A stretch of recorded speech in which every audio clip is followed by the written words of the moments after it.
Starting with the God of Destruction Beerus and Whis, as Dragon Ball Super has progressed with its storytelling, it's introduced us to a number of new gods and expanded the god hierarchy directly, but still manages to keep a lot of things a secret from us. But as Dragon Ball Super has unraveled, we've slowly been peeling away at some of the origins and some of the connections between these characters. At the beginning of the series, we had no idea that Whis was an angel and that he was just one of many children of the Grand Priest. But there are still a lot of mystery surrounding the Grand Priest, specifically his connection to the Omni King himself. But Toyotaro's manga may have given us a clue about a big reveal that has not been talked about in the anime yet. Let's discuss that next. This is Lord Beerus, and unless you want your planet destroyed, subscribe to Geekdom 101. It's even better than pudding. So we've talked a lot in recent months about the Grand Priest and lots of different theories and speculation and innuendo about him possibly having secret motives or him having a secret plot to someday betray Zeno. Now, again, as of this video, that has not happened yet, but one of the things that I remember being brought up a long time ago to me, and I don't remember who brought it up, so I apologize if I forgot who it was and you're watching this video, was the idea that not just that Daishinkan is mad at Zeno because Zeno destroyed 4 universes that possibly his children may have been in. Again, just a possibility. We don't actually know why they were destroyed as of this video. More so, I want to discuss the idea that the connection between Zeno and the Grand Priest, the Daishinkan, is very similar, if not identical, to the connection between the gods of destruction and the angels. So we know that the angels are on a higher tier than the gods of destruction from all 12 universes, and it's presumed that the angels are more powerful. We know that Whis is certainly more powerful than Beerus, but we haven't really seen the other angels, with the exception of perhaps Vados, really show off what they can do in combat. We haven't seen that yet, but it's presumed that that's how it is. And the one thing that the series has hammered home to all of us over and over again is how dangerous Zeno is and how all the gods are basically afraid of him. And we've seen him in action. We've seen him wipe out entire universes within the blink of an eye, so you can understand why. But I remember people talking about, well, what if the Grand Priest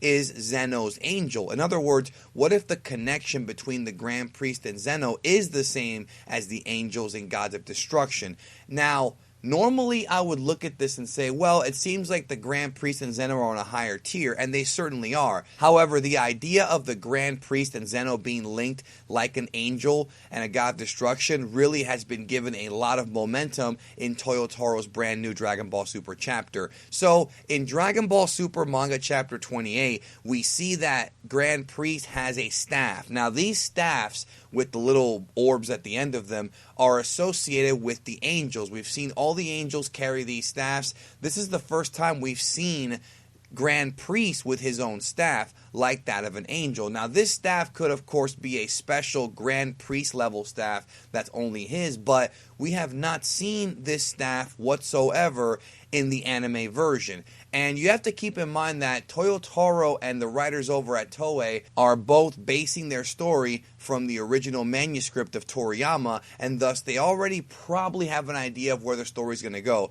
Toyotaro already has knowledge of the outcome of this tournament, probably before he even started drawing the thing from Toriyama himself. So the idea of seeing Grand Priest with a staff this early could be a clue that later on in the anime version and even in the manga, we're going to find out that the Grand Priest is in fact the angel of Zeno, and that Zeno is, even though he's the highest being that we know of right now, he's pretty much a higher god of destruction. Because think about it, we haven't seen Zeno create. We've never seen or even heard a story of Zeno being the almighty creator of the Dragon Ball multiverse. They've never said that. They've just talked about his destructive power and how he's pretty much like a child. And we've seen other gods of destruction like Beerus, like Champa, act very, very childish.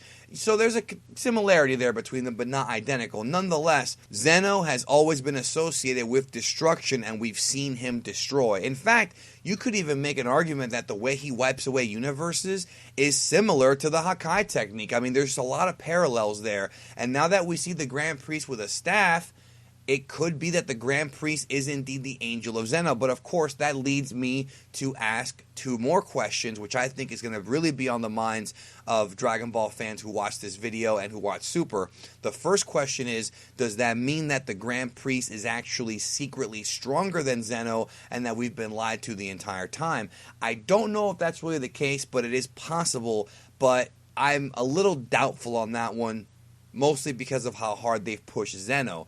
The other question is, well, if Grand Priest is Zeno's angel, and if Zeno is just a higher tier God of Destruction type of character, then that means that there should be out there a God of Creation. We know the gods of creation are the Supreme Kais, but who actually created the Dragon Ball multiverse? Of course, you're going to sit there and say Toriyama and Toribot, and that all makes sense, but who actually created the multiverse? And I want you to think about this. They've constantly said that Zeno is at the top of the food chain, but they've never once even hinted that he is the creator of these universes. So is there a higher deity above Zeno who creates these things when he destroys them? That remains to be seen, and that's the big question going forward. So let me know your thoughts in the comments about this possible revelation. And I'm going to go out on a limb here, and I'm going to say that this God of Creation, if he exists,